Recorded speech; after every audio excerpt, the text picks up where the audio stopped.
திருமால் பெருமைக்கு நிகழேது உந்தன் திருவடி நிழலுக்கு இணையேது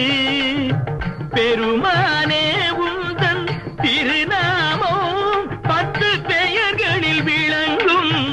அவதாரம் திருமால் பெருமைக்கு நிகழேது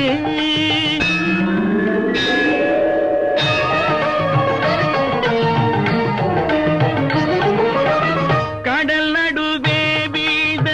சதுர்வேதம் தன்னை காப்பதற்கே கொண்ட அவதாரம் மச்ச அவதாரம்